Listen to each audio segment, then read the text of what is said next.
ఓం సాయిరామ్. బాబా భక్తులందరికీ కూడా నమస్కారం అండి. అందరూ కూడా సుఖంగా సంతోషంగా ఎప్పుడూ కూడా ఆనందంగా ఉండాలి అని చెప్పి ఆ బాబాగారి తరపున నేను కూడా మనస్ఫూర్తిగా కోరుకుంటున్నాను.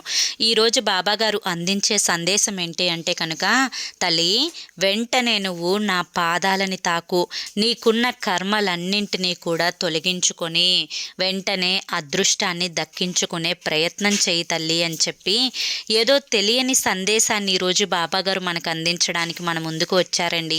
మరి ఆ సందేశం ఏంటో మీరు పూర్తిగా తెలుసుకోవాలి అనుకుంటే కింద @సాయి పిలుపు అని చెప్పి ఛానల్ పేరు కనిపిస్తుంది కదండి. ఆ పేరు కింద ఉన్న ప్లే బటన్ని కానీ టైటిల్ని కానీ మీరు క్లిక్ చేస్తే మీకోసం బాబాగారు చెప్పాలి అనుకుంటున్న ఫుల్ వీడియో అనేది ఓపెన్ అవుతుంది. అందరూ ఓపెన్ చేసి తప్పకుండా చూడండి. ఎందుకంటే బాబాగారు ఏది చెప్పినా కూడా అది మన మంచి కోసమే, మన భవిష్యత్తుకి పునాది వేయడం కోసమే. తప్పక చూడండి.